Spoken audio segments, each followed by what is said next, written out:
മനുഷ്യ വന്യജീവി സംഘർഷം അതീവ ഗൗരവകരമായ വിഷയമാണ്. അതിൽ മനുഷ്യജീവനുകൾ നഷ്ടപ്പെടുന്നത് അത്യന്തം ഖേദകരമാണ്. വേനൽ കനക്കുന്നതോടെ വന്യമൃഗങ്ങൾ കൂടുതൽ ജലം ലഭിക്കുന്ന പ്രദേശങ്ങളിലേക്ക് തുടർച്ചയായി വന്നു പോകുന്നുണ്ട്. വനത്തിനുള്ളിലും പരിസരങ്ങളിലും ഗോത്രവിഭാഗങ്ങൾ ഉൾപ്പെടെയുള്ളവർ അത്യന്തം ജാഗ്രത പുലർത്തേണ്ട സമയമാണിത്. ഈ സാഹചര്യത്തിൽ വനപ്രദേശങ്ങളിലൂടെയുള്ള മനുഷ്യസഞ്ചാരം പരമാവധി ഒഴിവാക്കുക. വനത്തോട് ചേർന്ന് കിടക്കുന്ന തോട്ടങ്ങളിൽ ആന, കടുവ, പുലി തുടങ്ങിയ വന്യജീവികൾ കാണപ്പെടാം.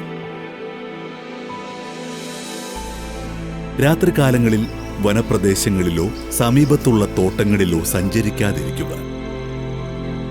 അടിയന്തര സാഹചര്യങ്ങളിൽ അടുത്തുള്ള വനം വകുപ്പ് ഓഫീസിൽ അറിയിച്ചതിന് ശേഷം കൂട്ടമായി ഇത്തരം പ്രദേശങ്ങളിൽ സഞ്ചരിക്കുന്നതാണ് ഉചിതം. ആന, കടുവ, പുലി തുടങ്ങിയ വന്യമൃഗങ്ങൾ കാണാൻ സാധ്യതയുള്ള പൊതുസ്ഥലങ്ങളിൽ കൂടുതൽ കരുതലോടെയും വനം വകുപ്പ് ഉദ്യോഗസ്ഥരുടെ അറിവോടെയും സഞ്ചരിക്കുക. കാടിനകത്തുള്ള സഞ്ചാരപാതകളിൽ രാത്രികാലങ്ങളിലുള്ള സഞ്ചാരം ഒഴിവാക്കാവുന്നതാണ്.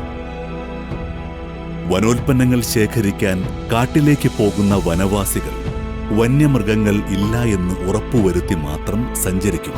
മാത്രമല്ല, ഒറ്റയ്ക്കുള്ള സഞ്ചാരം പരമാവധി ഒഴിവാക്കുക.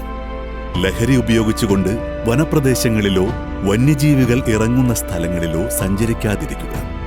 ആനയെയോ കടുവയെയോ മനുഷ്യവാസ കേന്ദ്രങ്ങളിൽ കാണുന്ന പക്ഷം അടുത്തുള്ള വനം വകുപ്പ് ഓഫീസിൽ അറിയിക്കുക.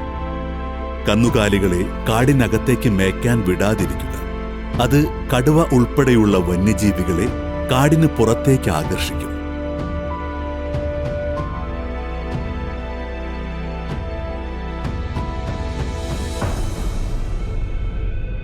മുൻകരുതലും ശ്രദ്ധയും അതിന് മനുഷ്യജീവന്റെ വിലയാണെന്ന കാര്യം ഓർക്കുക.